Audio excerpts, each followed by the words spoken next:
Hey gardeners, welcome back to the channel. In today's video, I'm going to discuss with you guys some tips and tricks when it comes to plant shopping. So let's just go ahead and jump straight into this video. So coming at number one is always check the clearance section. When it comes down to especially big box stores like Lowe's, they always have a clearance section. So make sure you go through, scan, see if there's anything you like, because although it might be out of season, like hydrangeas or certain perennials, they might mark them down just because they're not in flower or in bloom. So make sure to check it out and see if there's anything that catches your attention, because it's always good to garden on a bargain. So always check it out and see if there's anything you like, and if so, grab it and see how you can fiddle with it. There's multiple videos out there, and I have done some myself, on what to do with clearance plants, because usually once they hit the clearance rack, they are neglected. So make sure to go through and watch those videos because they're really helpful. So let me go ahead and search through this clearance section and see if there's anything I like. So here they have some blueberries. Actually, the blueberry I bought for the video I made was actually bought from the clearance section. Seems to be they have a lot of pentas here, a lot of coleus in clearance as well, lots of hydrangea plants, a portulaca here. Let's see, I don't see anything that catches my eye really that I'm gonna go ahead and buy it right now. So I'm gonna just go ahead and see what else they have in inventory. So since they have a wide range of different fruit trees for you to choose from, the first tip I would recommend is to go through and check the quality of the plants, because for example here, these plants are a little bit wilted and a little bit damaged, so these plants might not do as well as if you were to get a healthier plant like the ones back there. So always check the quality of the plant. Check underneath the leaves. Always is a good idea to check underneath the leaf for any diseases or pests that might be hiding. So definitely do a quick and thorough check. For example, here in Florida, citrus tend to get diseased very quickly. So if you go in here, you'll see that there is a lot of Leafminer growing on here. So this is definitely a tree I would not recommend taking, because this Leafminer, although it's in one leaf, it will quickly go through and decimate the entire plant. So definitely stay away from plants, for example, like this has early signs of Leafminer as well. So definitely stay away from plants like that. So the next tip I have is to check the weight of your plants. If the plants are heavy, just like this one, that means that they are getting properly watered.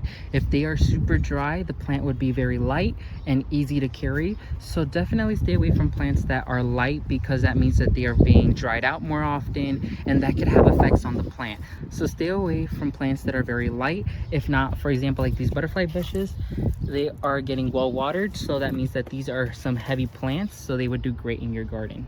Another great tip is to check the flowers on your plants. If your plants are covered in flowers, I would recommend staying away from those, just because of the fact that lots of flowers mean that they have been blooming for a while already, so that means that they most likely won't last that long. So go for plants that don't have that much bloom. For example, this one is great because it's budded up and ready to give you a show. So go for plants that have the less blooms but that are budded up very nicely. Another good tip is to plant plants that are in season. For example, here they have some hardy hibiscus or lunar hibiscus. Although this is lovely and I love these plants, they're no longer in season. Especially here in Florida, we have to treat them like annuals because they don't tend to come back. So since it's already the ending of their season, I would recommend to stay away from them, because you won't get that much bloom nor that much show from them. Although they're lovely, definitely recommend staying away from plants that are out of season. Another tip I have is when it comes down to growing or choosing trees to choose from, go for plants that are the healthiest. Something that lots of people will go for is fruit. So for example, this Barbados cherry is fruiting and it's great, and especially if the plant is healthy and great, go for it. But something to also keep in mind is, before even looking for fruit, look for the quality of the tree. Is it healthy? Does it have any disease? Is it well watered? Is it stable? Is it leggy? Those are lots of things you should keep in mind before planting or buying a tree at big box stores, because lots of the time they might carry fruit, but they might be misleading and the plant might have something going wrong with it. So definitely go look, and if it has both fruit and it's a good quality plant, take it. But if it just has leaves and it's a good quality plant, just take the plant. Wait a little bit longer until you get some fruit, but other than that, definitely go ahead and do a thorough examination on your trees.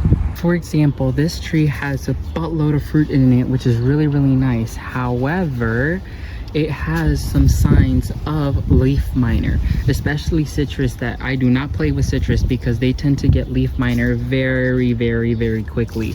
So any signs of curly leaves, stay away from it. Although yes, it's producing gorgeous fruit just like these over here, I would still prefer the tree to be healthy and give me better fruit. Another advice or tip I could give is to go with plants that you'll know you'll love. For example, I love roses, so definitely this is a section I tend to have an eye on because I love roses. And especially you want to make sure that you enjoy the plants you buy, so definitely go for plants that you're attracted to, the colors you're attracted to, so then you don't invest money on a plant that you might possibly not like.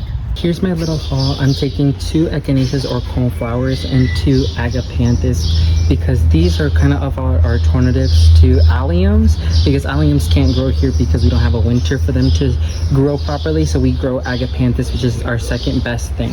Now I'm running low on earthworm castings, so this is something I highly recommend you use for your garden. So here we made it home, and so once again I got 2 coneflowers and 2 agapanthus in the bag of earthworm castings. Something I'd recommend is once you get home, place them in a semi-shaded area, especially if you live in the hot summer heat of Florida. Put them in a little bit of shade for now, and then give them a good water once it gets a little bit more darker and the sun has died down a little bit, so you don't burn the plants. So make sure to water them well and then plant them as soon as you can. Don't wait till last minute, because these plants will suffer in these containers and all they want is to be planted out in the garden. So make sure you do that. So leave me in the comment section down below what are your thoughts on these tips, as well as have you put any of them into practice. Make sure to leave a like underneath this video and subscribe to the channel if you aren't already. Thank you all so much for watching this video. May God bless you and your entire family, and never forget to grow big, ultimate gardeners. Bye everyone.